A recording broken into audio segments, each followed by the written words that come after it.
Welcome to the Evolving Spiritual Practice podcast. My name is Ralph Cree. This is brought to you in association with bodyheartmindspirit.co.uk. In this episode, I talked to Elizabeth Debold about her work called Emergent Dialogue. I'll just read a little bit about her bio. She's best described as a gender futurist. She's a leading authority on gender development and author of the best-selling Mother-Daughter Revolution. For the past 4 decades, she's worked on the front lines of gender and cultural evolution as activist, researcher, journalist, spiritual explorer, and transformative educator. Her lifelong pursuit of freedom, creativity, and equality between the sexes has taken her from door to door, activism for the US, equal rights amendment, to groundbreaking research on gender development at Harvard University, to cutting-edge cultural and spiritual investigation at Evolve magazine. Elizabeth has been sought out as an expert on gender and the evolution of culture by major media outlets in the US and abroad, and has lectured in the US, Canada, Australia, and Europe. Her work has appeared in academic publications, popular media, and international anthologies, as well as in the now defunct quarterly magazine Enlighten-X, where she was senior editor for nearly a decade. She's made multiple appearances on Oprah, Good Morning America, and NPR, and was featured in a major Lifetime documentary on girls' development. So it was a great pleasure for me to have a conversation with Elizabeth, and I hope you enjoy it too. So Elizabeth Debold, welcome to the Evolving Spiritual Practice podcast. It's a great honor to meet you. Thank you so much, Ralph. It's an honor to be here. Right. The topic of evolving spirituality is a very exciting one. Yeah, and in part inspired by your work, I must say. Yeah. Yeah. So that's interesting. Yeah. Well, I came across your work originally through this organization that you were part of called Enlighten-Next. And I came across this in about 2007. And so Enlighten-Next, just for those listening, it was an organization of spiritual practitioners based around the central figure of this American guru called Andrew Cohen.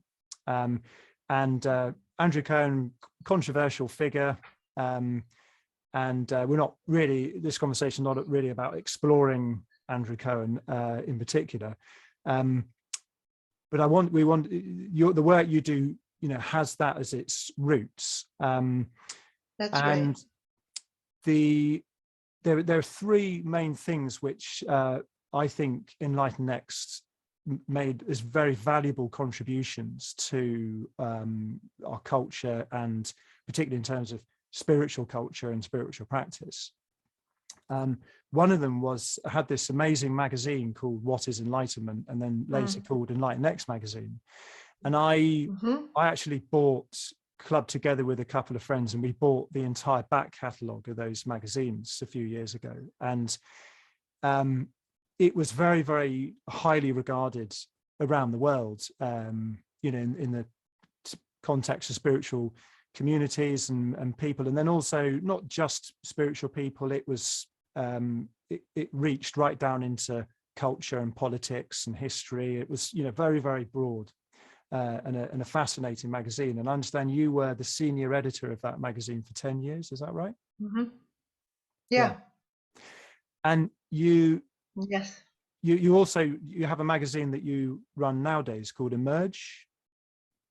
Yeah. No, it's called Evolve. Evolve. That's it. Sorry. There's Emerge and Evolving is all getting blended in my mind. So you have a magazine called Evolve. That makes sense.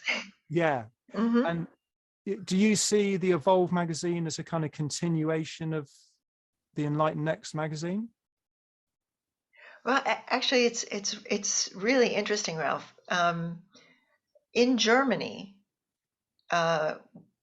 Enlighten-Next magazine and the original magazine, What is Enlightenment, were published and translated and kind of added to for a German audience. So it was published in German also. Right. Yeah. and when Enlightened X magazine closed or folded, and I can't remember when that was, 2012, 2011, something like that.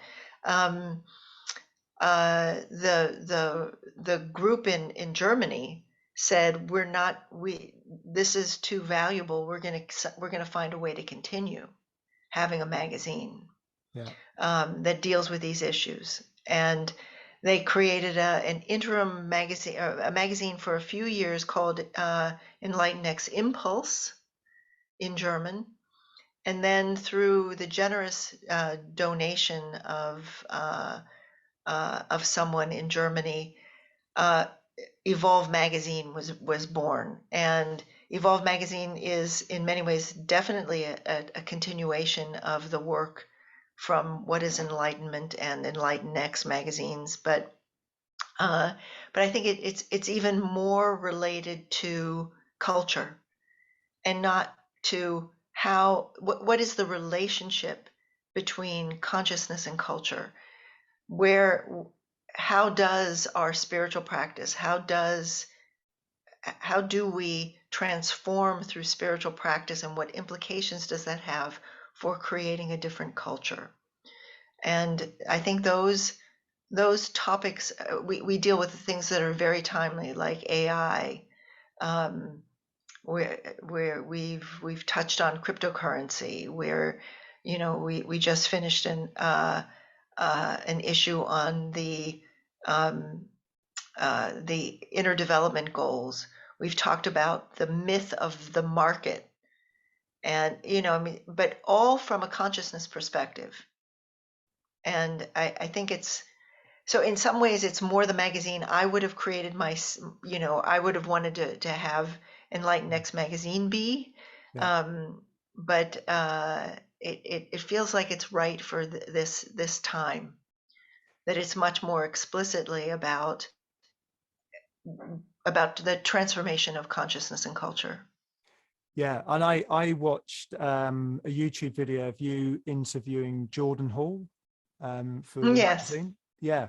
So people listening might know Jordan Hall. He's an example of someone who is not so much necessarily a spiritual practitioner, but someone who's very much involved in Web 3.0, as they call it, the next manifestation of the internet, and this kind of sense-making community which is emerging at the moment, which are trying to, it's very interesting. There's all these people coming at this from different angles to co-create the sort of new forms of culture, and the Web 3.0 and the stuff that Jordan Hall talks about is the kind of external manifestation of the changes in our collective consciousness, so to speak. And so it's a very broad, omnidirectional look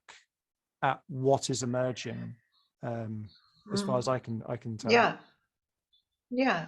And I think what we're trying to do, we're looking at the consciousness component of that, but I think also all these folks who are like Jordan Hall or John Vervaeke or Zach Stein, who else? Thomas Bjorkman.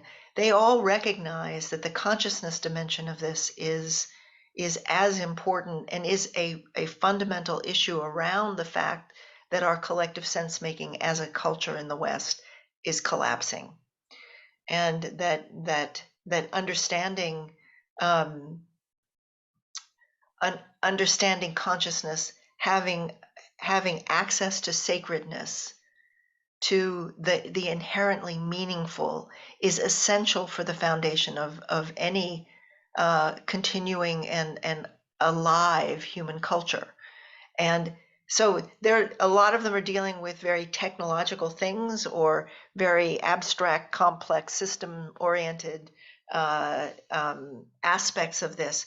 But each of them has a depth of practice or a depth of understanding how important the you could call it spiritual dimension or dimension of the sacred is in creating any next next way of understanding where we're going as human beings. And Yeah. also, I wanted to mention that the interview that you saw of me interviewing Jordan for Evolve magazine, that kind of material, what we're planning to do now is to make all of the original English material that we have from the magazine, which is substantial, available through our new website. So that's something that's a little plug for that, and also that your audience knows that they can access some of this information, or a good bit of this information, fairly soon. Yeah, cool. And yeah, I can link to that in the show notes of this, or what it might be, even if you haven't got a link for it, what it's called, what to look out for. Great. Yeah, and just for anyone listening, if you are not on the kind of like spiritually oriented side of things, someone like John Vervaeke is an atheist. He's a scientist, but he's very much recognizes the importance of what he calls the mythos, the sort of non-rational aspects of our consciousness. And so it's this conversation is so broad. It's a broad church. The umbrella contains people of all different persuasions, which is an interesting thing, because it's new. You've got people who are, say, very devout religious practitioners, working very happily alongside atheistic scientists with great mutual respect, both recognizing the importance of consciousness. Yeah, and then this is part of the dialogical nature of what it is that we're interested in, that Vervaeke is interested in, and that somehow, that fundamental to any truly open society is open dialogue. And by that, what I mean is dialogue that is not ideologically driven, that is not simply my enforcing or trying to assert my opinion over you and yours, but a real, honest, mutual engagement in finding out together from our different perspectives, and how that transforms the self. It creates a more porous and self, and it also fundamentally is profoundly, if you want to use this term, spiritual, because openness is the ground. Openness is depth, is the absolute, is the unknown yet, and that is that as a foundation for culture that enables people to come together in their full uniqueness and diversity, but to be able to engage from that openness in respect is one thing that we're aiming for in the work that we do. Yeah, and I mean, we can get into this in a bit, but we're living through very interesting times the last 2 years, where there's been, well, I mean, you could extend it beyond the last 2 years. There's been a lot of cancel culture, censorship of all sorts of things, and open and free dialogue is something that we're in danger of losing in many respects in the kind of mainstream. What does Jordan Hall call it? The blue church. I don't know. It's this. I'm not sure what the blue church is exactly. But this the kind of the mainstream think. There's a lot of weird things going on there. We may get into that in a bit. But so we're starting to move into the second big thing, contribution, which I think Enlighten Next made, where you were working on ways of being together in groups of people that were based around this kind of open dialogue and a kind of a transpersonal experience in a group. So one of the things I remember from the work you did at Enlighten Next was you made much of this kind of being and becoming thing, where you've got a lot of you, well, I think probably all of you had a very long-standing and deep practice of meditation, which kind of gives you that sort of classically transpersonal experience of being. But you, and I understand that was the kind of origins of Andrew Cohen's teachings, kind of were there, but kind of morphed slowly into translating that into what you might call the world of form, or together with other people rather than a solo practice, where you were coming together as a group.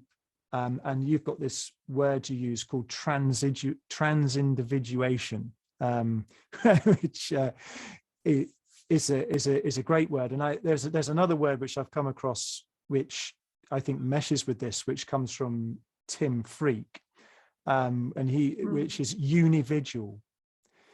So, and I in my mind those mesh, but we can unpack what those terms are. So.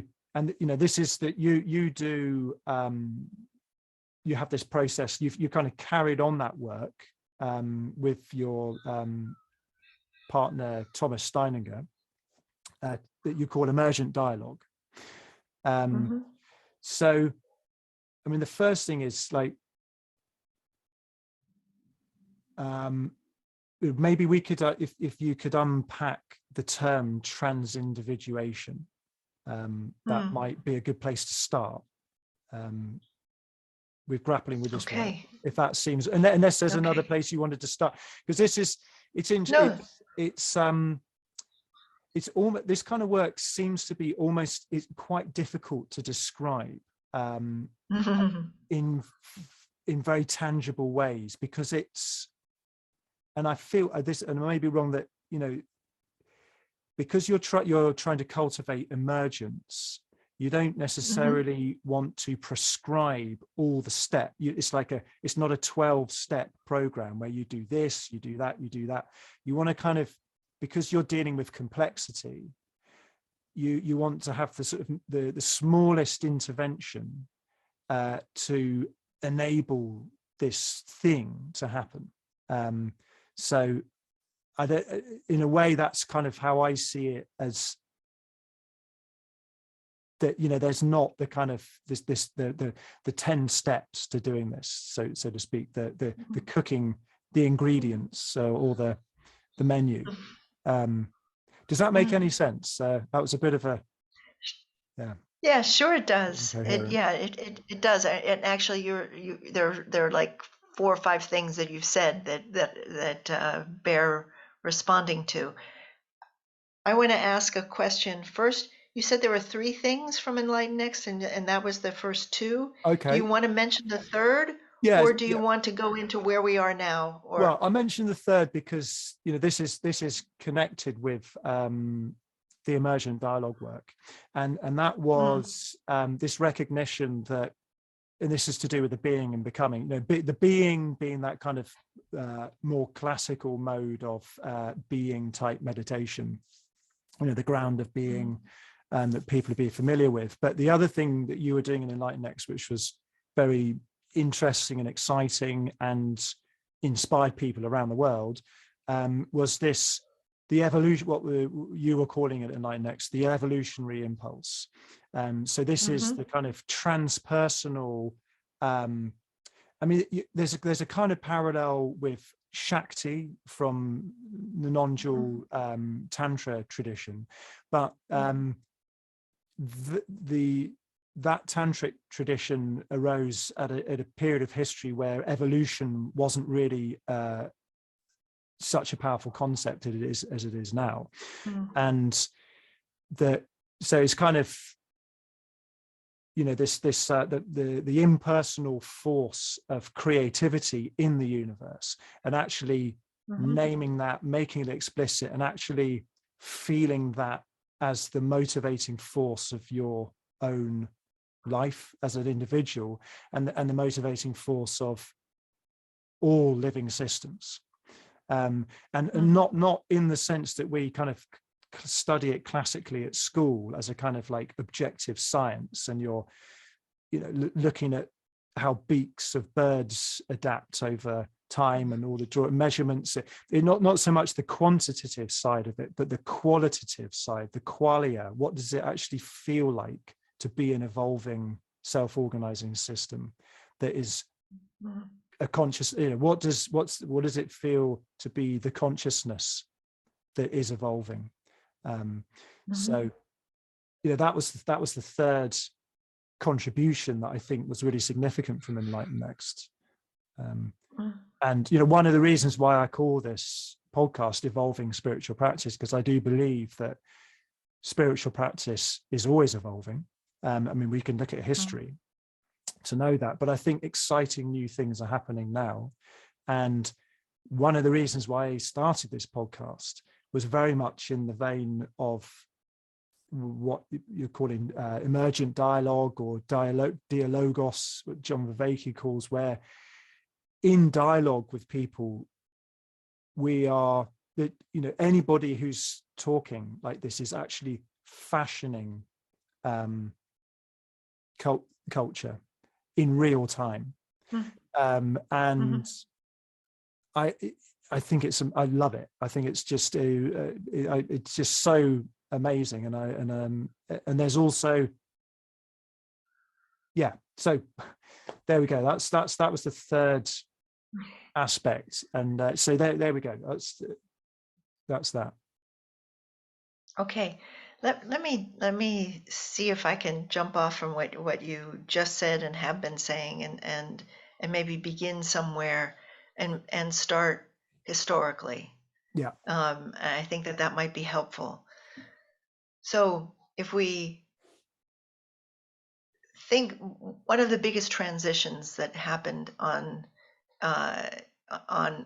in human development was the birth of the book religions. Was what was called by Karl Jaspers as the axial age. The axial age was really the beginning of the time when God was recognized to be within oneself, and that there being a unitary God with which one wanted to align, which was key to a process of individuation that we are the recipients of thousands of years later. That a great deal of spiritual practice, and the birth of many different forms of spiritual practice, from Christian prayer to Buddhist meditation to chanting, etc., were designed to individuate the consciousness of the of a individual being or person. And that individuation is what has at this point reached, I would say, a hyper level of individuation that is imperiled by narcissism, and in its separation from the whole that it was once a part of, has created a great deal of damage on this planet, as well as being the ground for human understanding of one's interior process, and also of our capacity for choice. That until you are an individuated human, you do not have the capacity to choose freely, which is something that it has been in development for the last, I guess, 500 years, has become something that is the talk of philosophers, has been really the focus point of Western culture. That we have gone way too far in that direction, perhaps, or this is as far, we had to come this far in order for something different to emerge, to happen. I don't know. It is, and what seems to be happening now is a profound course correction, and transformation and reintegration of wholeness and access to wholeness in through the individual choosing self. And that in a sense is what transindividuation makes possible. That the recognition of wholeness means that I'm actually not separate from you in a fundamental way. We are distinct. It's a complex non-separation. It's not just everything is the same. We're talking about oneness and everything being equal. We're talking about a lot of differentiation, an enormous amount of differentiation held in a depth, held in the whole that everything is part of. And it is the capacity to engage from there, from this wholeness that is not separate, and also to bring one's distinct experience into dialogue. That is what we're exploring as an evolving practice, and as a developmental practice of capacities of humanness that are being integrated at this point in a new way. So I don't know if that gives us context enough. No, that does. And so this individuation that happens in the axial age was a kind of was an actual a beneficial evolution yes, in the history of humanity at the time, and a necessary one. And lots of amazing innovations happened. And so they're kind of coming out of this collectivism of the tribe, and there are significant downsides to. I mean, there's lots of positives to the collectivism of tribal life, but there are also significant downsides. And it was those downsides which kind of propelled humans to create this individuation. But then, as is so often the case with anything in life, things go past their sell by date, or best, but no, not sell by date, best before date, So there was a kind of, and it, as you say, it's gone a bit far, and the excesses of individuation we're experiencing now are giving rise to the desire to look for something else, and just for people listening, that I think this is what I'm assuming you're saying, that we're not talking about getting rid of individuation and being individuals and going back to the kind of collectivism of tribal life. We're integrating that collective experience into our individuation, and creating something anew, a synthesis of the two, which is different than going backwards in time to life as a tribe. Absolutely. Although there might be a lot of similarities, and I think people can make that the mistake of thinking that we're talking about something different, which I think, yeah. Well, what's interesting is that transindividuation takes a great deal more individuation than just being an individual, a developed individual in the West. A developed individual in the West who is psychologically aware, who is aware of one's impact on the environment, et cetera, et cetera. That high level of individuated capacity, you need more of that in order to be transindividuated. You need more of that because you need to be able to be choosing to transcend oneself, choosing to in some ways, and this is why meditation is so linked to it, to allow the needs and desires and fears and insecurities of the individual self to kind of be more in the background, and allow a different aspect of ourselves that is not mental. This is also where it's there's some flavor of Gebser in here, that it's not a mental change. It's an embodied whole being change of sensing into that which is beyond my immediate physical self. It's the capacity to be aware of subtle reality, the subtle aliveness that actually is that which is ever present and lives between us.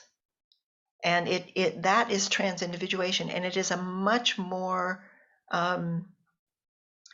subtle and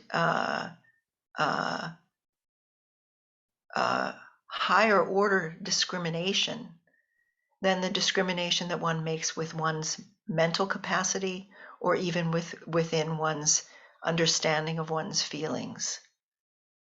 And also to say to continue with that the way into this space and the opening of this space between is something that happens not through the mind, and people who are mentally oriented and highly intelligent tend to want to try to grab it with the mind, but it's not graspable that way, and nor is it really simply available to feeling. That if my way of being is to try to move into a more emotional relationship or see what it feels like for me, one can get maybe a little further than you can with the mind in this practice, but you that's not it either. It's a subtle dimension of the real that lives between us, that is enacted and activated between us, and that is through a different order of perception that is what I would call subtle perception. And it's that capacity. So to distinguish, therefore, for oneself between one's own mental activity, one's own emotional response, and this subtle reality, which is so easily overwritten by powerful thoughts or feelings, is a much, as an individual, is a much higher capacity for discrimination than your ordinary postmodern or modern person has as a capacity, which is why it takes a lot of training, a lot of curiosity, a lot of humility, in order to hold this in this in awareness, and to discriminate in this way. It's interesting to locate that field. We might use that word. Mm-hmm. Normally, when someone wants to locate something, they have to have some kind of guidance towards it. And I suppose that's what happens when you do these emergent dialogue sessions. Mm-hmm. That you need help. I mean, this is a practice to do with other people, and with other people that are experienced in it. And there's kind of education and information flow from a more experienced person to another, to a student, happens on many levels that aren't thinking or using concepts or emotions.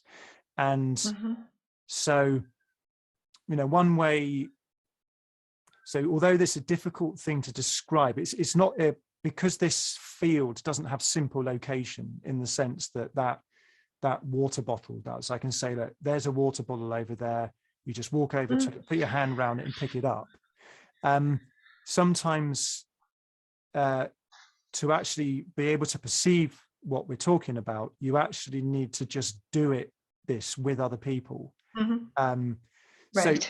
that kind of takes us to you have this practice.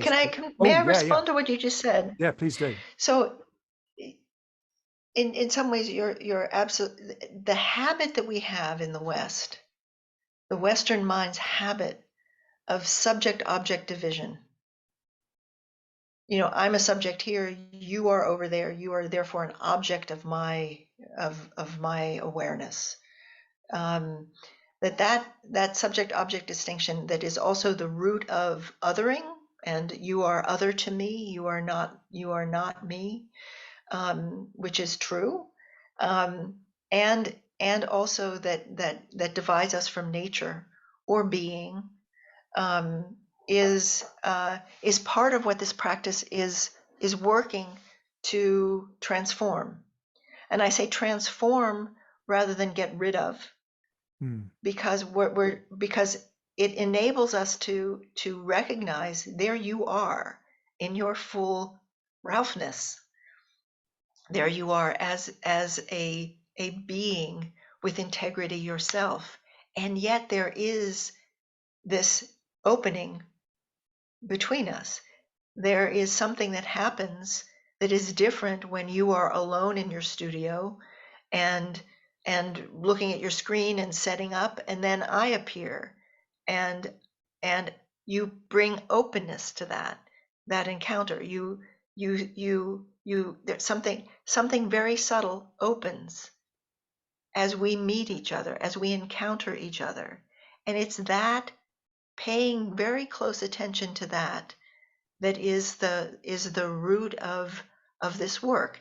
And it doesn't mean either that you get rid of mind or feeling. It means you learn how to speak from and to this dimension, that one's feelings become rewired, actually. The set of emotions that one has, and ends up, you find that there's a different set of responses that come to you naturally, and your mind then becomes used in this field in a way that is kind of turbocharged by the collective intelligence that is emergent from it. I just kind of zone that I was trying. You were it was interesting. You were, through describing that, I started to sense this field that you're talking about, and become very curious in it, and get a little bit lost in it. So well, the thing is, you have a set of questions, you have a set of things that you want that is out here. That's it. And then there's also something that's happening between us. So it's tricky. It. Yeah, no, there we go. So actually that's what I was going to say. That, so when you say transforming, there's this experience that we're so used to thinking of things as being mutually exclusive. Something is this or it's that.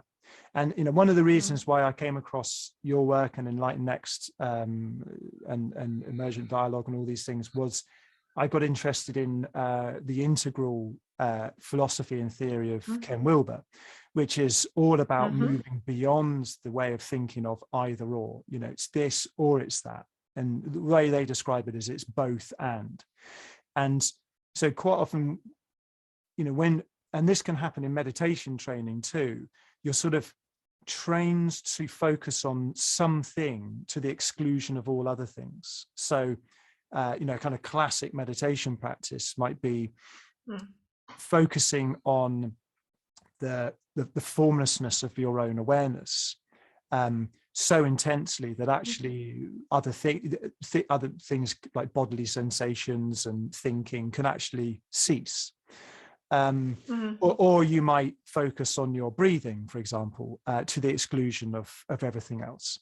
And that not all meditation techniques are like that. And one of the techniques that I've been practicing for a few years, and I particularly love, are sort of more the you might call non-dual tantric meditations, where you're actually paying attention to the entire everything at once, but that's not in a kind of bland oneness sense. You're actually you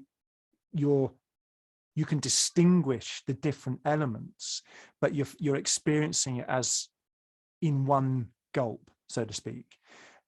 So you can actually feel your formlessness as well as the energy moving inside you, and it's all one thing.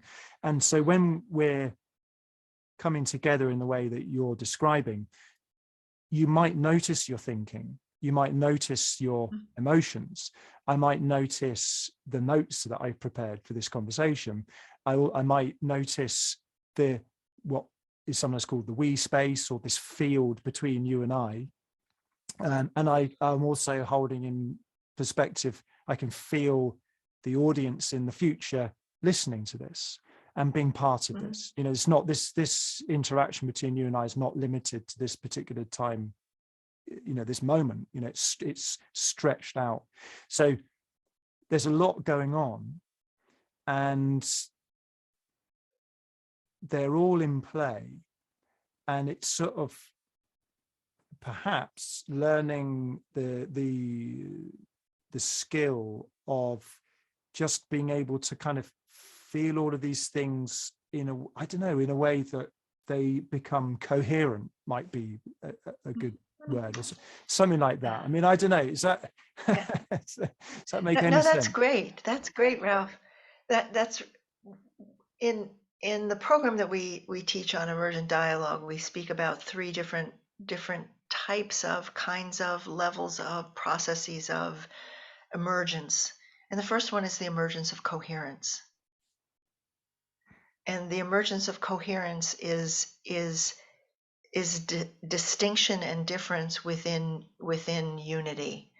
I mean, we talk about, I mean, that phrase, unity and diversity and so forth, is very popular, but actually the actual experience of oneself in a coherent whole that is highly differentiated is and yet where people are not simply in agreement, but there is still a fundamental coherence. I mean, we often say coherence is not agreement. I don't need to agree with you in order to still stay in coherence. And that is the foundation for the emergent work that we're doing in dialogue. And I think you can see that reflected in all the groups. So we might invoke, you know, for this emergent culture, we might invoke Game B, metamodernism, integral theory, evolutionary spirituality, the sense-making folks.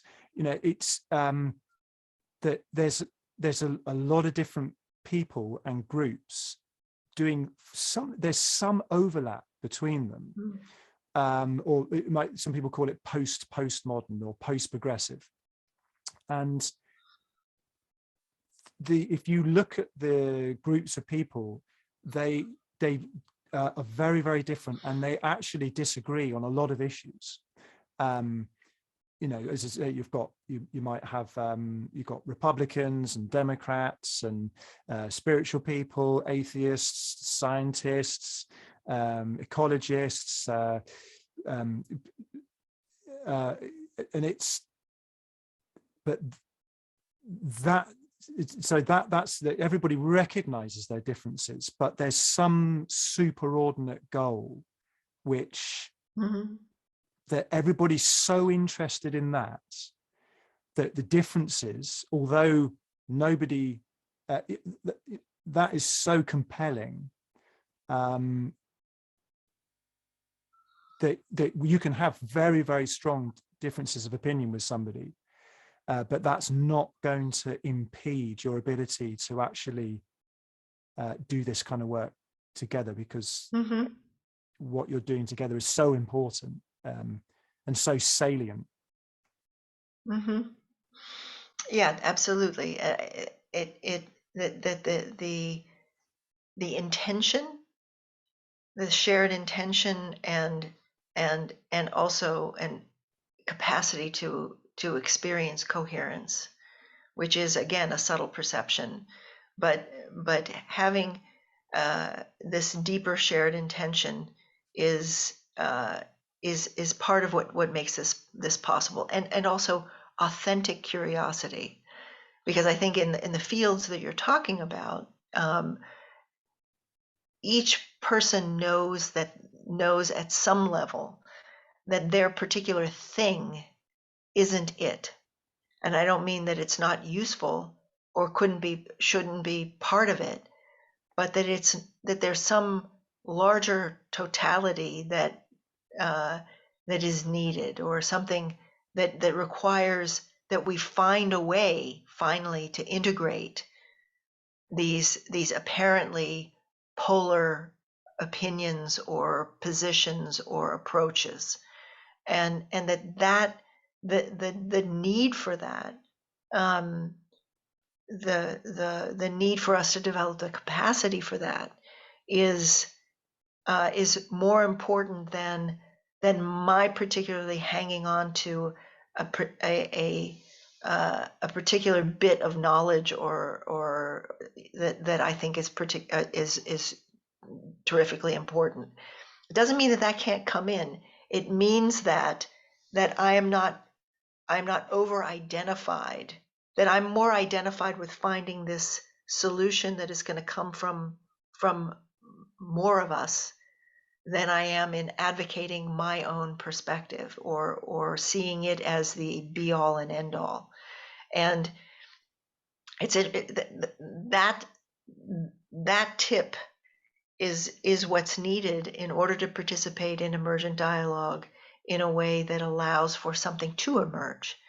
Because if each of us is so identified with our position, our discipline of work, or the last thing that we read and have an opinion on, if that's where we're rooted and defended against, then the coming together and the potential creativity that, and I think this actually is the next form of emergence that we talk about, the potential creativity that can come from this kind of serious difference, but from a place of profound curiosity and a recognition that we are all somehow needed, that the soup has to be made with all of us in it, that it's not going to be one ideology, one approach, one discipline that is going to carry the day. It's going to be this integration that is what it's going to take, and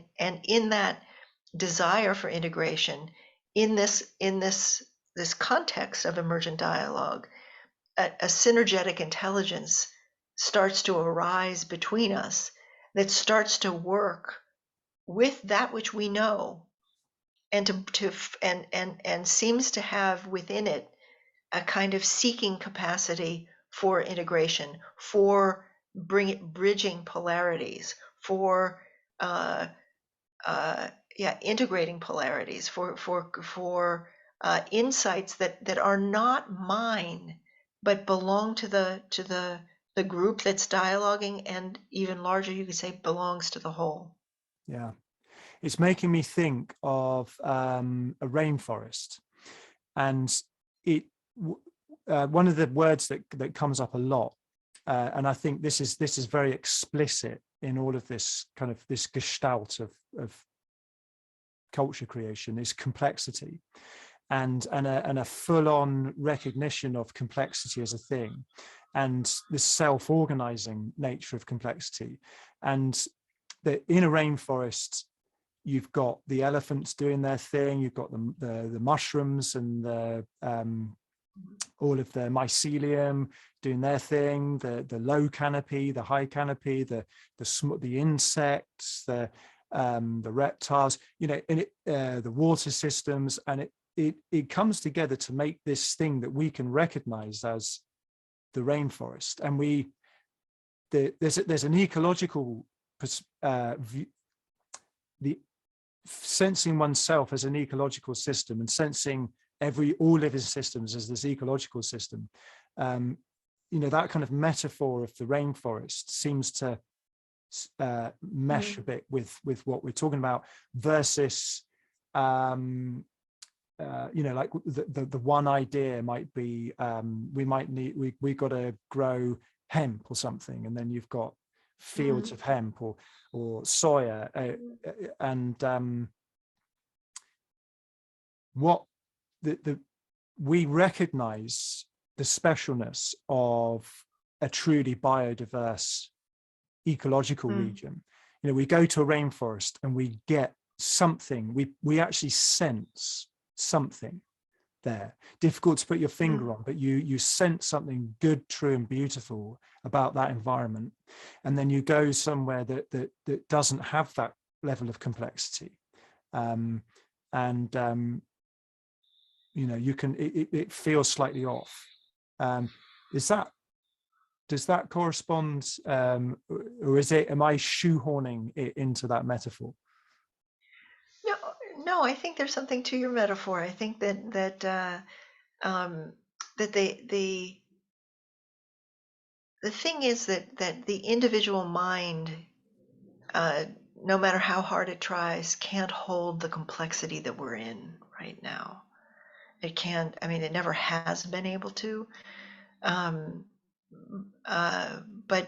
the complexity of the events that we're in the midst of, and what's unfolding in the biosphere, what's unfolding in the political sphere, what's unfolding in every sphere, which is a kind of a collapsing of diversity, and also and then a kind of polarization of opposing forces, you could say, that as an individual you can't hold that whole thing, and in some ways I think this is part of the purpose of the emergence of this capacity of emergent dialogue, that because when you're in an emergent dialogue context and you're exploring something that you're very interested in as a topic, or trying to make sense out of something together, often what happens is that there's a moment, there are kind of synergetic kind of gestalts or boom moments that where something comes together and everyone knows it, but it's not held in any one person. It's held in the whole. And one learns it. One learns it, but it's not a mental learning either. One has it as a learning going on from the dialogue context, but it's somehow held in a place that is beyond what our mental structures and capacities can actually configure and hang on to. And so, which is fascinating, because the level of trust in the process and trust in being part of a larger organic intelligent process that is finding its own way through us as groups, requires us as individuals to let go a lot. I mean, this is where meditation comes in, as always in this practice, a very, very strong, important foundation.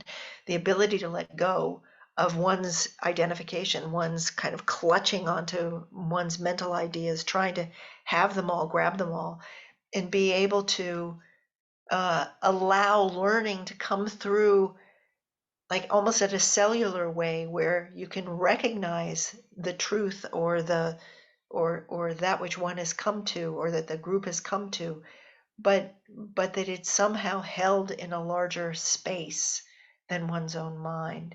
That takes a lot of trust in the process of life itself, and makes us it's quite paradoxical, actually, because it's something that one has as a part of the body of knowledge that one is, and yet it isn't something that is simply 3 bullet points that I've got in my head, that have come from this discussion or this dialogue. And that speaks to the transformation of the individual, that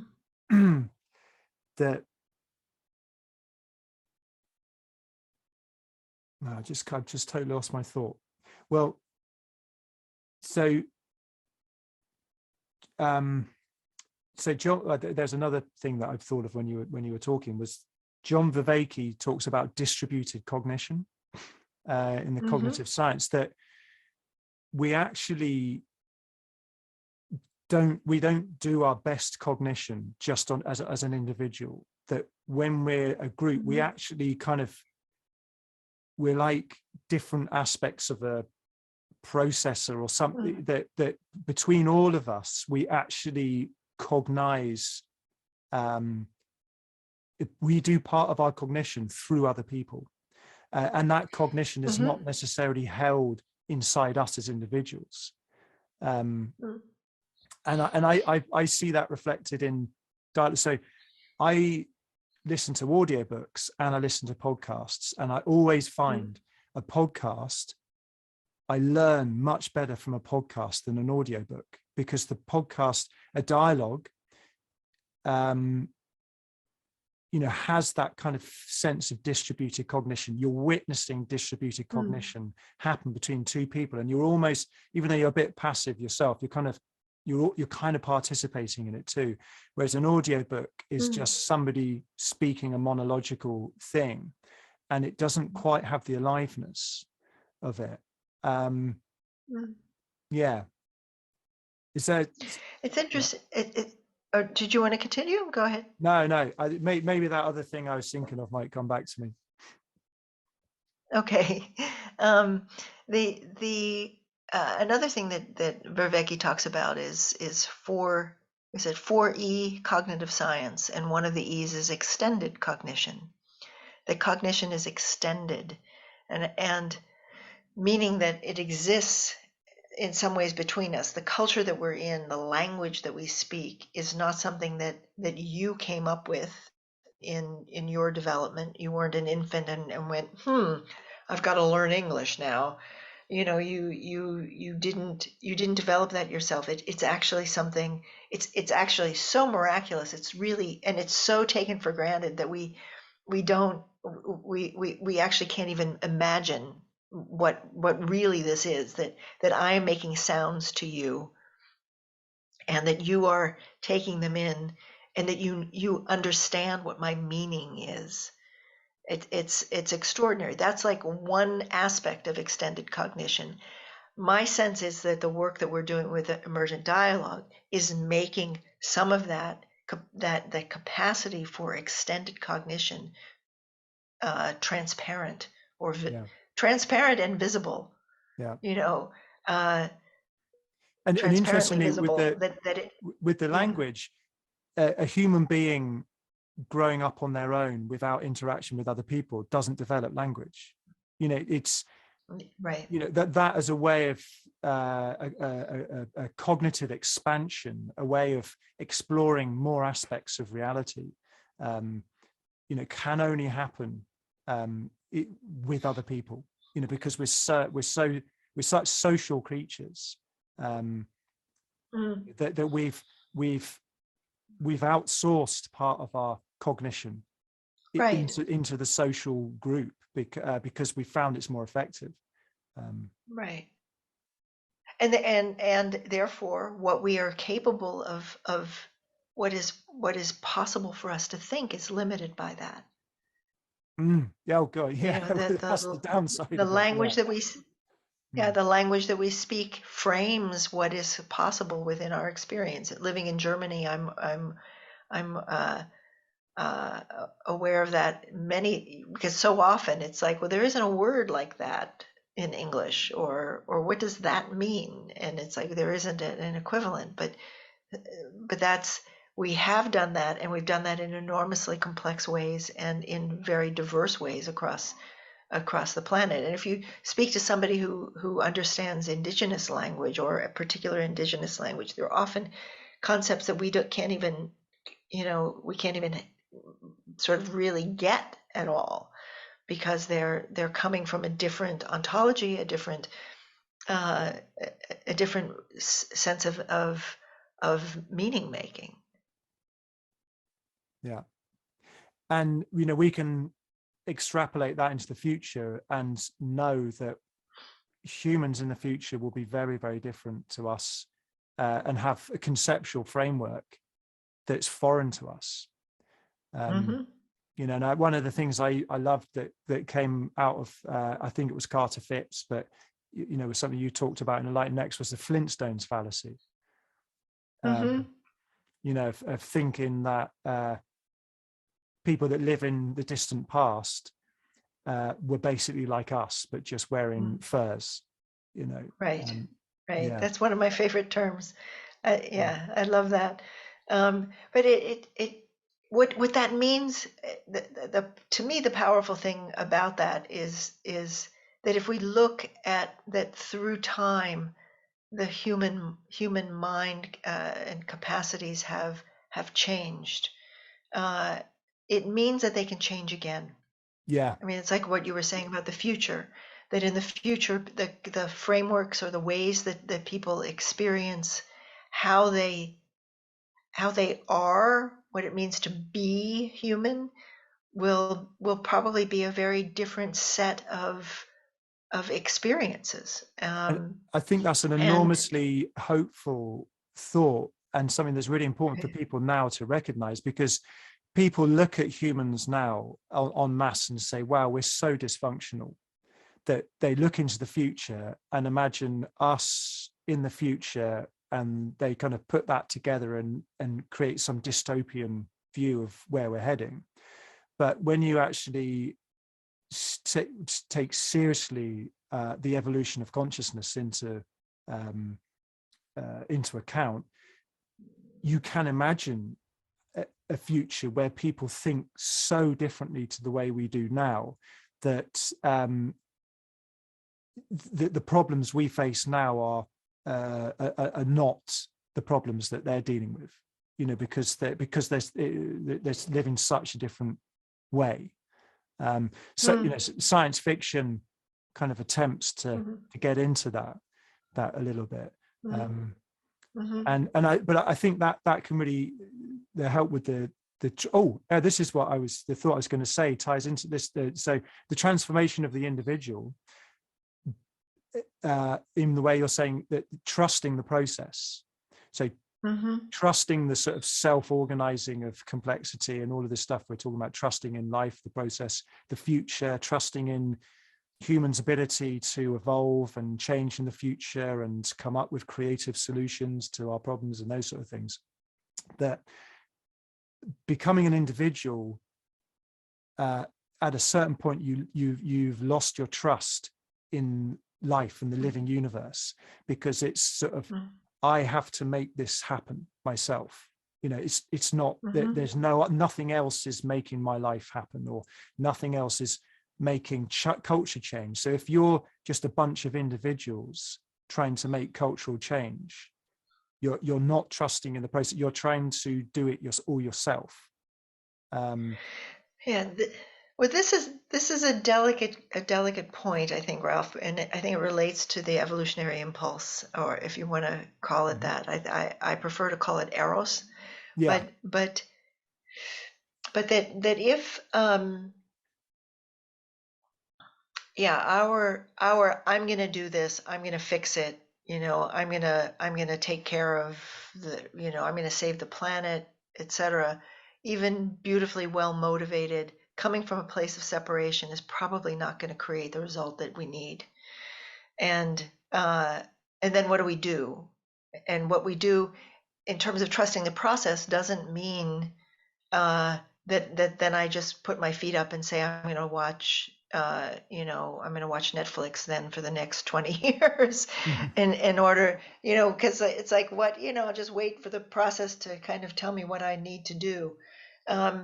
It means actually being touched by where we are as human beings, by the fact that the Western mind has produced all this amazing, powerful capacities, and we're on the verge of destroying the biosphere and possibly destroying complex life on this planet. And it's actually being willing to face what is, that enables the process to start to move in oneself.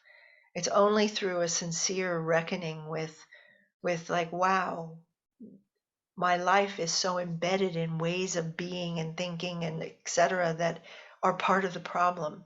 Not to be a downer and not to be something that makes one flagellate oneself and it's like, oh, I'm guilty, I'm bad. And there's a lot of that happens, but to honestly recognize this predicament and and and and be heartbroken, because it's the broken heart. In, if you want to talk about spiritual practice, the open door, the door to usually to our deepening, our transformation, is often a broken heart. In fact, I think it almost always is. Either people are at a point of desperation. It's like, I can't live like this anymore. They're brokenhearted. Something often happens to recognize, it's like, wow, I don't have, this is like 12-step programs, excuse me, 12-step programs that say, I admit that I have a problem. I have a problem. I'm living out of relationship with life. And it's in that sincerity and in that heartbrokenness that then one can come into contact with, one is willing to put one's own pride and glory aside for and to engage with other human beings and to be sincerely in dialogue and sincerely in conversation, and that out of that conversation one can begin to sense a directionality, a movement, a light that says, this is next, this is what's coming, this is what you need to be part of, and to work from there. Who else is curious? Who else is dying to know, to what it is that's possible here? And it's from that what kicks in is our is the process.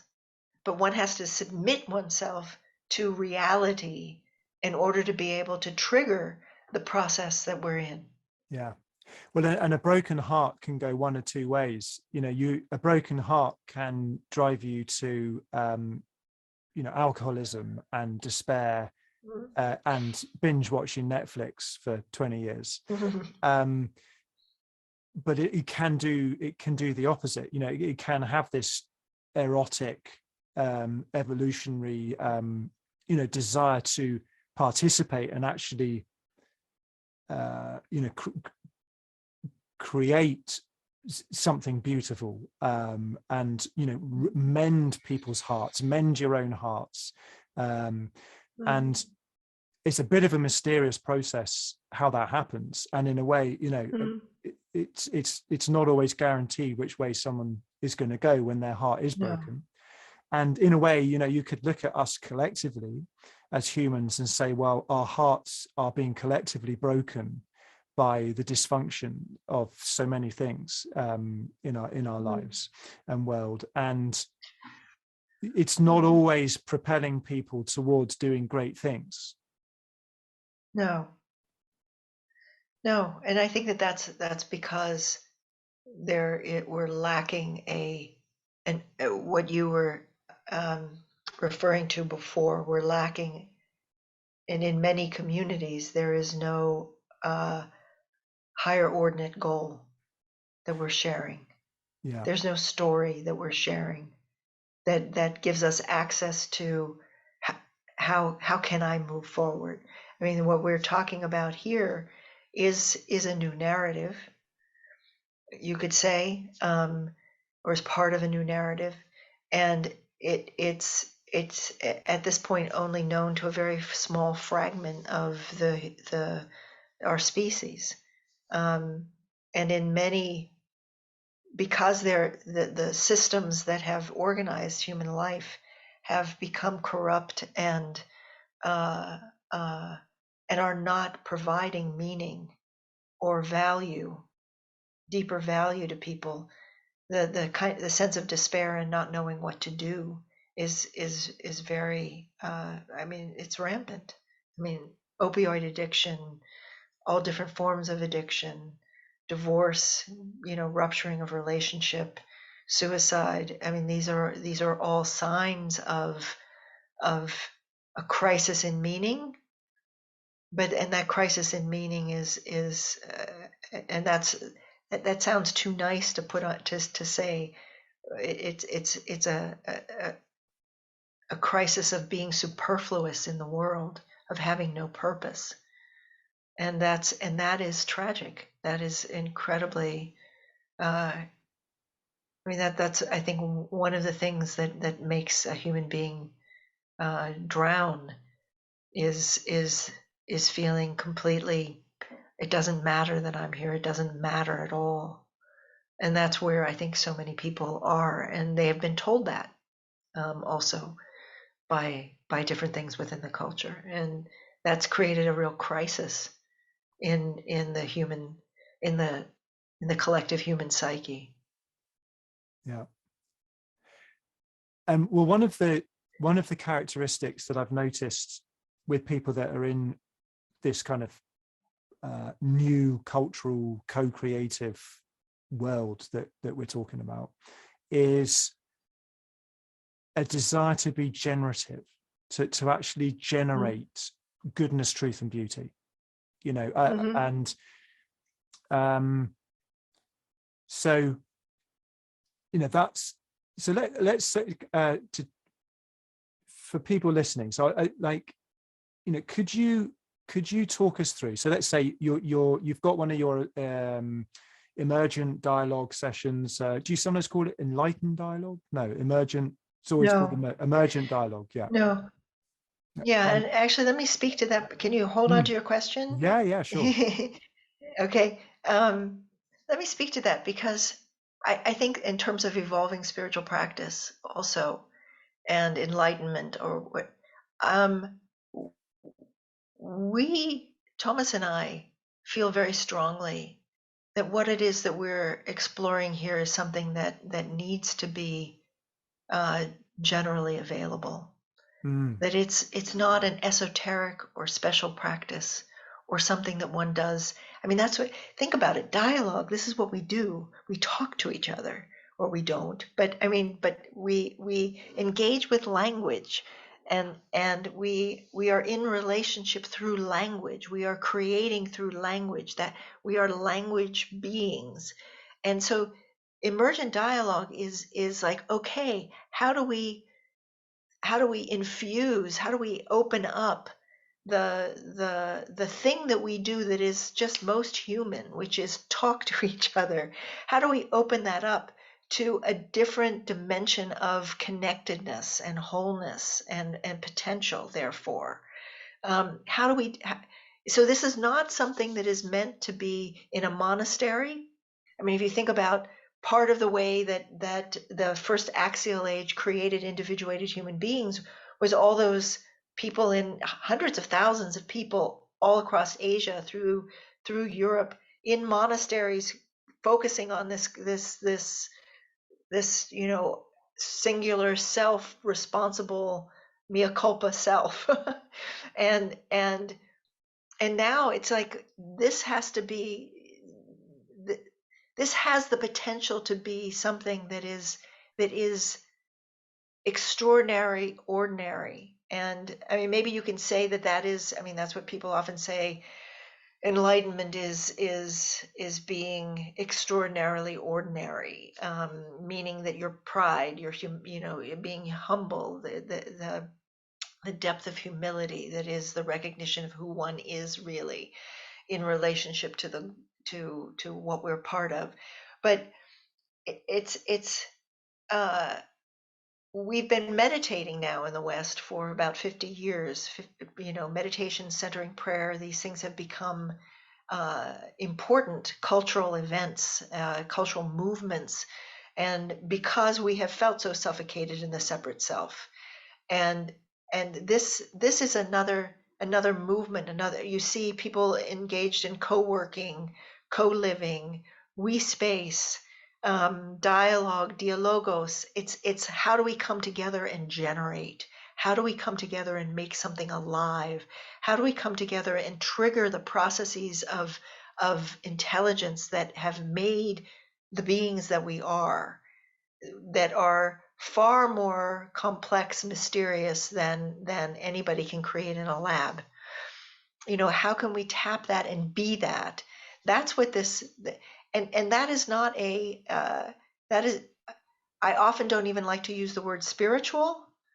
It's a process of consciousness, and everyone has one. Yeah. And it doesn't mean, I'm not saying that everyone is capable of doing this, because actually that is not the case.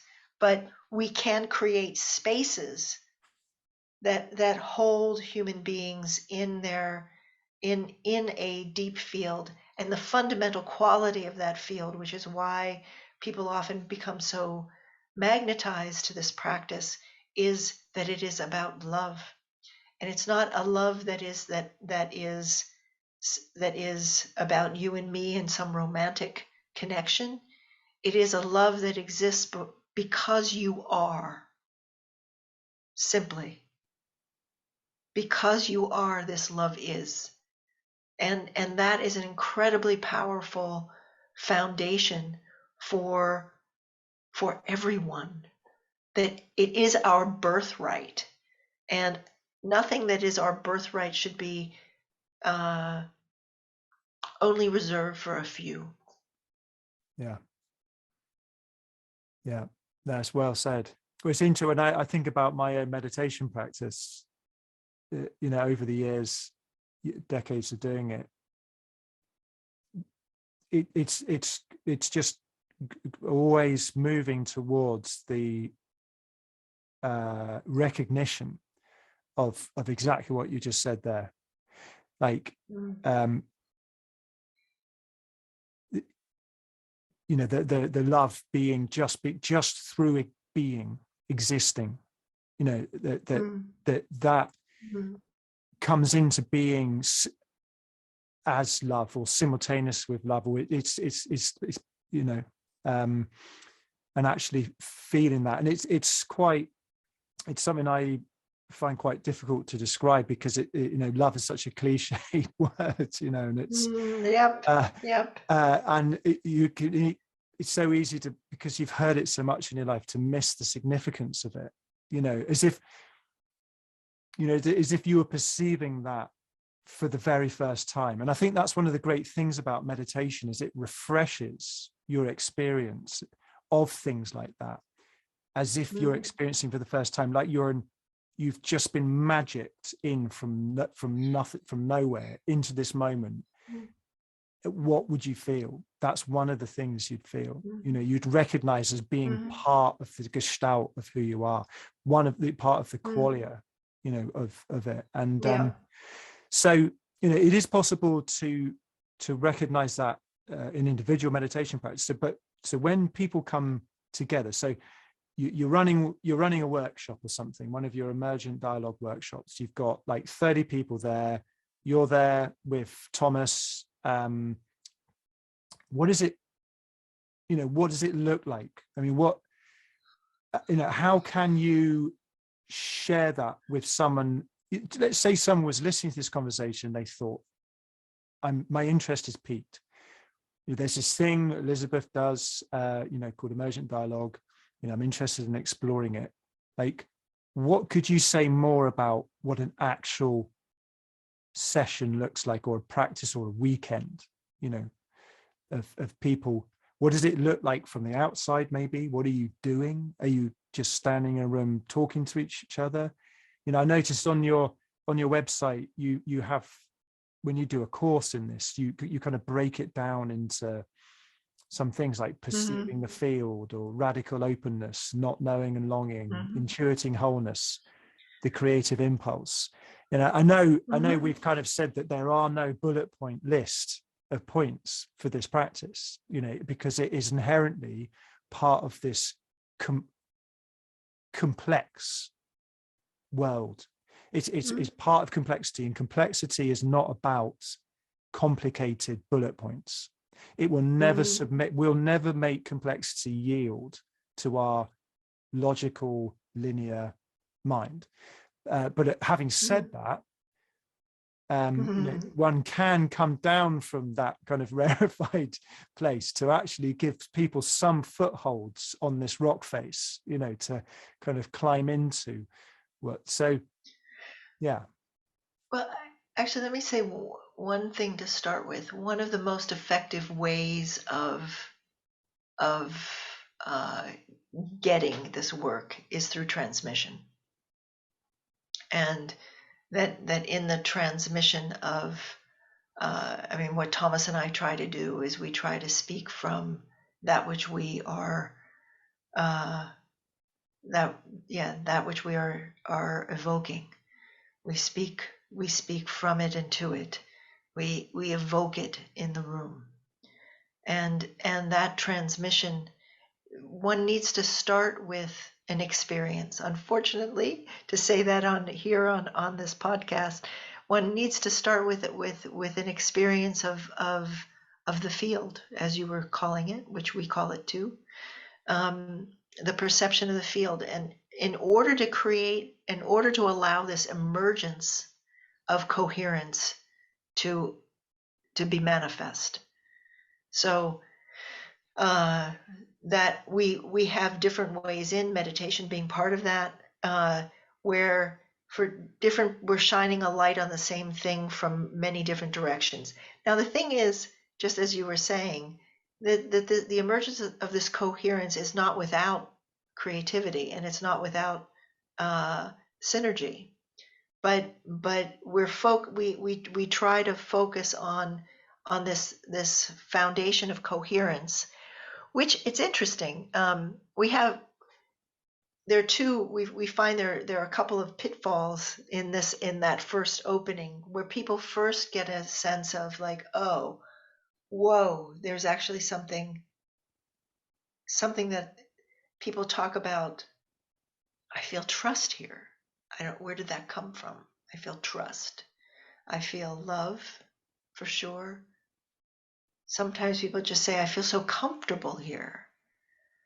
One woman said, I feel like I'm in my home, and you're all with me in my home. This quality of belonging, we evoke that through as many different doors in as we can find, and because different things will trigger things for different people. Some people go, home, I don't home is not where I want to be, but and it's also not about what we're trying to do. Again, is evoke. We're trying to evoke something, because this is not about getting a certain number of concepts and then you got it and all's good. You have to let go in order to experience it. You have to let go. You have to be very curious. You have to recognize that maybe there's something here that you don't really already know. And in that space with that, a curiosity arises. And it's not a mental curiosity, like what's the next step? It's a curiosity that comes from a deeper place in oneself, and that is saying, wow, it has warmth to it. It has a life force to it, this curiosity. And the curiosity you're talking about, one could describe it as a transpersonal. It's the curiosity inherent in life itself. Like, that's right. Yeah, that it's that's a shift for people. That it's not, you can feel your own personal sense of curiosity. But there's a kind of curiosity is a fundamental feature of life, of reality. Yeah. We also focus in a similar way on longing, that not knowing and longing, that when you really let go of everything, and we're together. You let go, you just let go of your mind. It's going like, I don't know what we're doing here. I don't know why is she saying what she said. I don't get it. I don't know. You kind of go like, okay, I'm going to put that aside for the moment. I'm not gonna lose my critical perspective, but I'm gonna put being preoccupied with that aside for the moment and see if there's something else here. That often what opens up is a longing. And that longing is something that often makes people feel very vulnerable, and which is why it's also fortunate that there's something that in recognizing the longing that opens up that feels trustworthy. But that longing it carries one, it pulls. It's a pull toward like somehow I I have to do something with this. I don't know what, but I feel uh, I I just all my life I've been waiting for something, and it's something like this. I don't know how to explain it. It's that kind of sense. Both the curiosity and the longing are already part of this eros, this creative impulse, this drive. And at first one said, it's like my longing. But part of what we work to do is to realize that, wait a minute, that longing is felt by him, by her. It's what does that mean? What does it mean that we all have this pull somehow that is sort of towards the center, but it's like even not that. But what is this? And that shared movement is the creative impulse, is eros, and following that and saying, what does that want from us, through us? And speaking from that is the next part, which is the emergence of what we call co-conscious creativity. It's not simply co-creativity, which now is used by everyone to mean like, you've got two kids in a sandbox and they're both making a sandcastle. It's like, great, that's co-creative. It's like, well, okay. But we're co-conscious of this pull. We're co-conscious of something, something that is trying to make itself aware through us together. That is a force of life. You can put that, you can name it that way, and you can experience. It's like, whoa, this is something that is of life itself. But it's that experience of it rather than and bringing language to it that creates an access to a shared intelligence that wants something from us. And then we move from there to the emergence of intersubjective sense making. How together from this co-intelligence, this co-conscious creativity, does a capacity for sense making emerge between us that allows us now to bring in creative friction, things that are differences of opinion, and really work it because we're rooted in something deeper, and we're Yeah, recognizing it reminds we me of have. of a couple that have been together for like really long time, decades. They're so rooted in their love for each other, and they're able to argue and disagree, and but they know that the kind of foundation is never threatened because it's been established. So it gives you that openness Right. and freedom to have conflict because you're not worried everything's going to collapse. And in a way, you can see that Absolutely. that's what's lacking in our culture at large, is that kind of trust in Mm-hmm. something underlying. We feel that we all feel Right. threatened by the conflict, that the conflict is tearing us apart. With Right. the social dilemma, documentaries like that about social media tearing our democracies apart because we've lost the recognition of what's holding us together, with that kind of trust.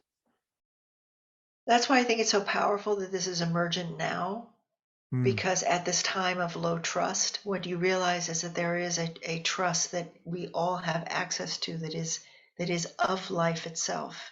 And you realize that your being trusts that. Your mind may not, but your being does. And if you can ground yourself and root yourself in that, it opens an enormous amount of risk taking, of capacity for risk taking. But I wanted to go back to something. I started to say this about this emergence of coherence, that often people find this dimension of trust, love, wholeness so compelling that they don't want to leave it. And then that can be quite regressive. That can end up being, it's like, I want to give up my capacity for choice, and I just want to bathe in this warmth, in this space. I just want to bathe in this space. And the other thing that can happen is that people who are very action oriented, who see in this work a potential for, like, oh wow, this could actually turbocharge our capacity to work together, they get impatient and go, can't we just skip over this stuff? Can't we just skip over this until the part where we get together and we create? Not realizing that you have to reset the foundation.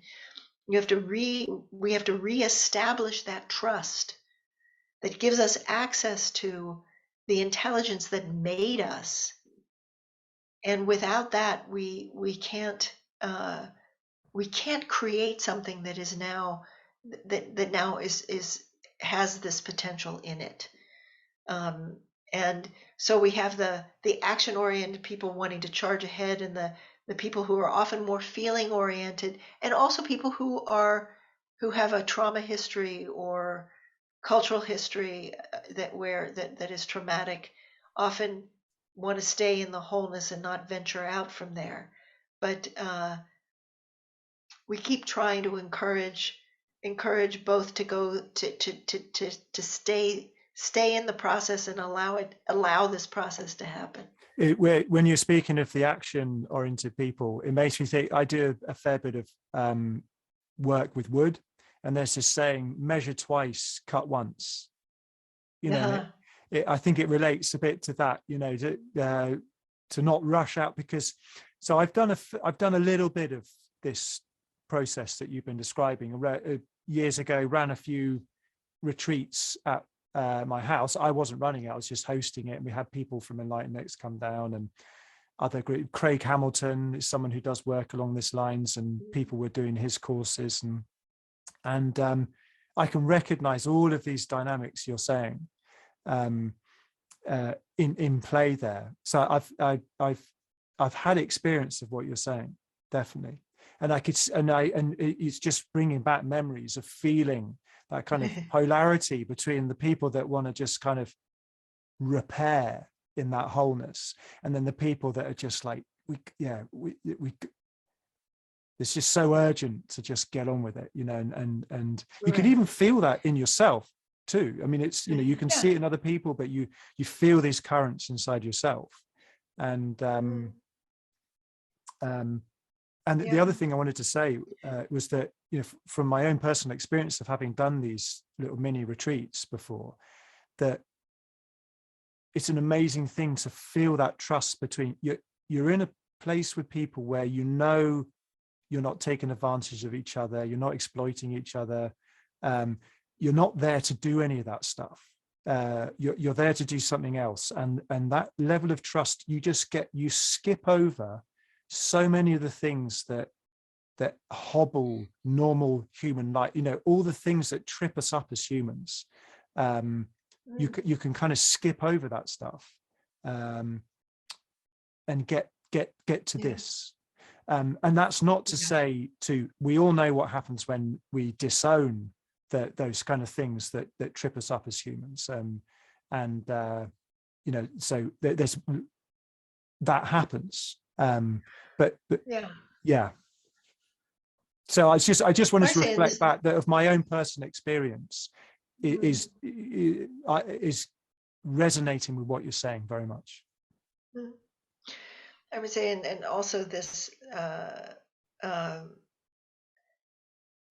there is shadow work in this work that is very important, and the context itself ends up being quite a mirror.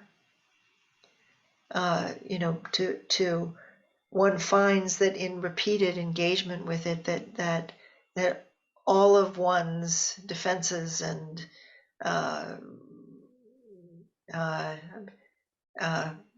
gaps, holes in the self, all of those become obvious to particularly to oneself. You may be sitting there and not saying anything, and you're not saying anything because you've kind of caught yourself in a loop, or you've found something, you're feeling at an edge and feel frightened about crossing it. All of or you start to become concerned with how you're looking to the group or whatever. It all becomes mirrored in this trust. This ground creates a very powerful mirror of everything that is in the way. And in engaging in this practice over time, over a long time, that addressing that together from a place of again, still of non-separation. Yeah. From a place where one recognizes, just as you said, these two currents, this one that says, oh my God, we've got to act, and the other one says, whoa, finally, I'm at peace, there's wholeness here, I just want to stay here for the rest of my life. That those are in us, as well as selfishness, greed, insecurity, fear of all kinds of things, aggression, arrogance. All of these are in all of us too, and to be able to be together in that field of trust and love and I just often call it non-separation, and to be able to go like, wow, yeah, that's who we are. That's part of an ongoing heartbreaking process involved in this, but it's the heartbreak is within the context of how beautiful this field of non-separation is, how precious it is, and how much it comes from my not doing anything. It simply is. Yeah. And I think I ran this like integral group for about 10 years or something, and we used to come together and do stuff along these lines. And because a lot of us, well, all of us there, it's one of the kind of attributes of people that are interested in this integrating thing is shadow work. Everybody was doing it. Everybody was seeing, I've been seeing a psychotherapist now for 14 years. And Wow. the people that we were coming together with were all seeing therapists, had done lots and lots of shadow work. So when I say you come together and you can kind of skip over the stuff that trips up so many normal human interactions, I mean that happens best with people that actively do shadow work. So when you come into a room full of people, and that I know that that I know that we do shadow work, and that we some of the things that, to say, trip up normal human interactions, we know about those things, and we kind of you can kind of turn your attention to that, uses up less bandwidth of your consciousness, so to speak, and you can actually concentrate on some other things, so I mean, I wanted to say that because just so someone might be listening to this, they might know about Enlighten Next and Andrew Cohen, and the fact that he didn't really do sufficient shadow work and blah blah blah. And I don't want people to listen to this and think, oh, we're just pretending none of that stuff exists. But I think when it's there, it can facilitate the magic. And I think that's one of the ways the kind of Western tradition of psychology that's one of the gifts it gives to this kind of Mm-hmm. work. This is not just pure Eastern Mm-hmm. mysticism type stuff, No. No, and you have to be quite I will call it a mature human being to be able to engage. This is not while this space is actually very, very healing, this is not a trauma healing space. So that work needs to be done in a different context. And, but you have to be able to let go and,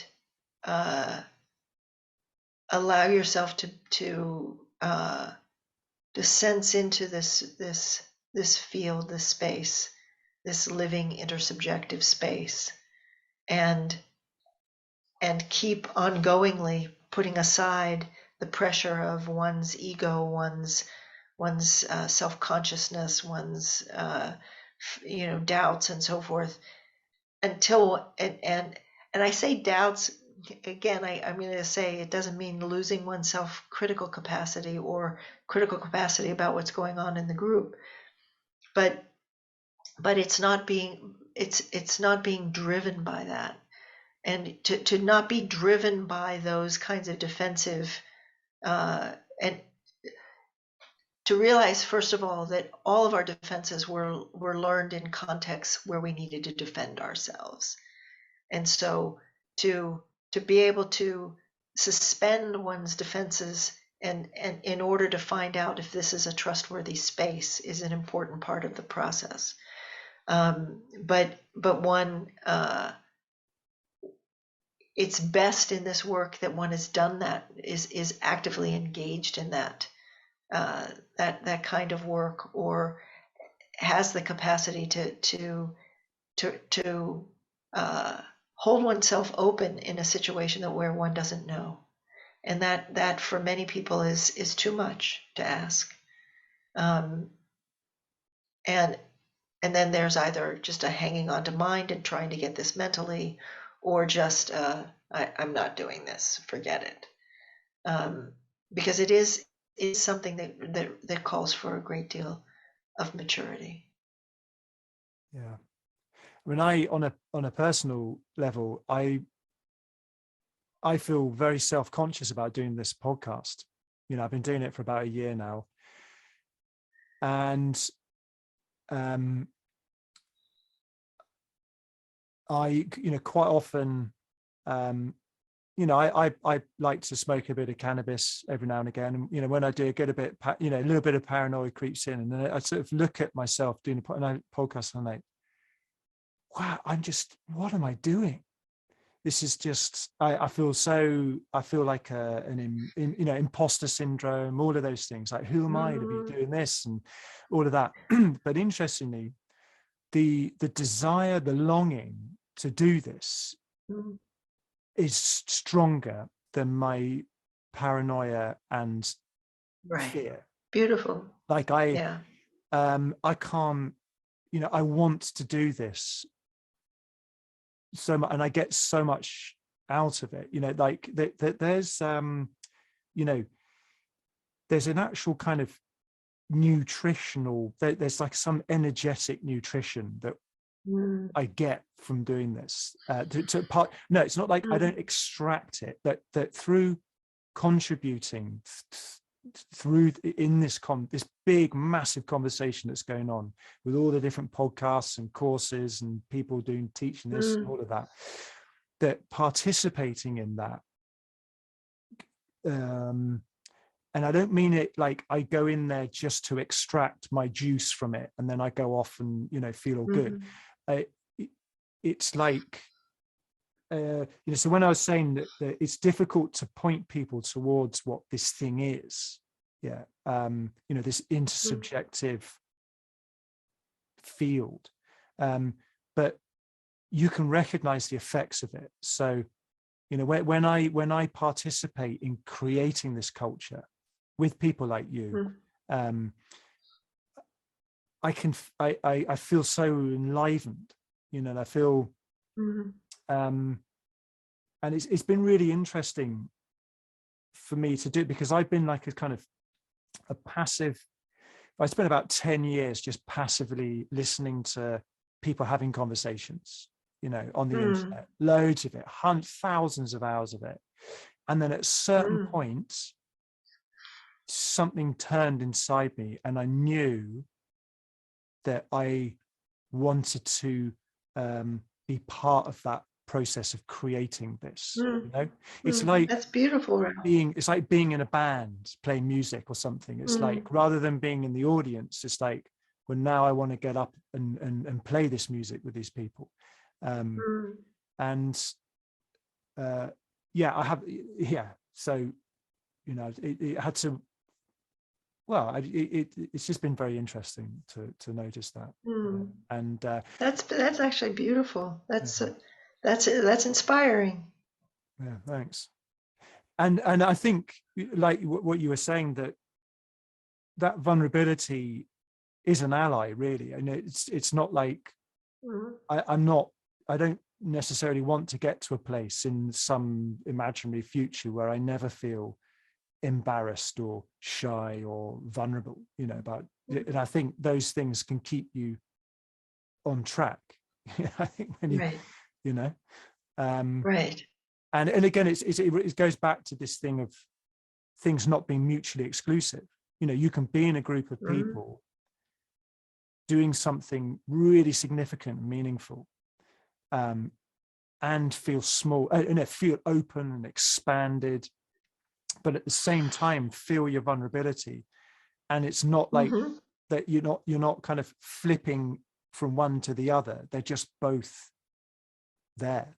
Mm-hmm. You know, and No, yeah. well, you realize there are such different dimensions of ourselves, and we've been trained to kind of focus on one, which is focus on the one that is insecure and that is vulnerable in a certain kind of way. And this practice and this work and what you're saying, this conversation, this larger dialogue, uh, one can, because of the longing and how long the longing is, how urgent it is, how much as human beings facing what we're facing, one has a deep response that outweighs it, as you were Mm. saying before. That And outweighs it, and it feels different to that sense of duty, you know, that kind of slightly traditional sense of duty. yeah, It it's not feels, that at all. yeah, it feels different to that. Yeah, but and it's also not not I'm ignoring the fact that I'm insecure. It's or feeling insecure. It's like in some ways that's part of the territory. Mm. It's uh Well, yeah, the that's insecurity is one of the facets of the love that we were talking about. yeah. Yeah. Yeah, yeah, and it's also reality. It's like we are profoundly insecure creatures. We're profoundly fragile. We're making a mess of our home. um, that we're life right now is I mean COVID. You can do it on all kinds of on a scale from from COVID and then one's personal circumstances all the way up to the planet, that we're the kinds of insecurity that we're being hit with are legion. So it's like this is in some ways this is our natural state. And actually, Vimala Thakar, who's a powerfully enlightened woman, spoke about that, like the blessed insecurity, that this in this insecurity and fully embracing that is who we are. We're mortal. That embrace is embrace of insecurity is the safest place to be. Mm. I love it. Well, this, you know, we come to the end of our time, and I'm just thinking that, like, because you know, this is right at the the edge of our experience collectively and also as individuals. Right. That we, as you say, you can shine a light on this from many angles, but you can never point to it, so to speak, like in very simplistic way. So, my hope is that this conversation that we've had, and anyone who listens to it, will have been shown the general kind of direction or of this kind of this special intersubjectivity that we've been talking about. We've looked at it from lots of different angles, and so rather than put a pin on a map and say that's the place to go to, we've said, this is the walk in that direction, and just see for yourself, because you can't actually just put this into words. And one of the ways people could do that is to go to one of your workshops. Well, that's we're offering a 5-6 month introductory program that we will do every year. We're going to do an advanced program this year. We're in the middle of one right now, but this is what we do. We're also going to be in residence in the south of France at one of Life Itself's locations. Life Itself is a group that creates deliberately developmental spaces, hubs for those, and we're going to be doing something there in June that will be residential, which will be fun. Be a lot of fun. Yeah. Oh, the south of France in June sounds great. Not bad. Yeah. So, and in terms of your websites that people can go to, I mean, I will link to them in the show notes, but sometimes people don't just look at the show notes. Okay. Where would people go? I think the best place to go is our in process, but it's their website that is in development called evolveworld.org. It's evolve-world.org. And there we're integrating the German language work that we've done, because we have a deep field of practice in Germany, Switzerland, Austria, and the international work that we've been doing with Emergent Dialogue and other global events. And so and the magazine and so forth. We're integrating all of this in one website, and which we want to be highly interactive and places where people can dialogue and engage and explore their understanding, because they're just this is something that's basic that I didn't say earlier. I said that you need to start with an experience of this, and maybe people will, if they look sideways and kind of while they're listening to this podcast, maybe something will come through. But then the experience needs to be followed by understanding, and I think we've given a lot of understanding here, which is great.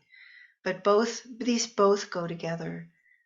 We start with experience, then we bring it to understanding, and then that allows for deeper experience and more understanding, and that's part of the process too. And your 6-month course, is that like an online thing with some in-person meetups? Right now, because of COVID, it's all online. We're looking to develop a facilitator training that will be partially online and then also face-to-face meetups. Well, but right now with COVID, it's what it is. Yeah. Well, the internet actually yields some pretty good results. I think people have been surprised. Yes. No. I think this is part of the work that needs to be done, and part of the work that you're doing, Ralph, is consciousness can warm up cold technology, Yes. and on and on through Zoom, through phone, through different ways, that there is a capacity to transmit and to engage at a deeper level that is felt, and that's exciting. The technology, it's sort of like you realize that um, printing or writing was created to create bookkeeping, and then we get Bibles, and then we get sacred text. We get, this Zoom is a that we're using it was a business platform, and now we're using it for transindividuation and Yeah. co-conscious creativity. That's cool. Yeah. Yeah. Yeah. It certainly is repurposing. Wow. Well, thank you, Elizabeth. I mean, 2 hours has just whistled by. Okay, Um, great. but Thanks so much, Ralph. yeah, thank you.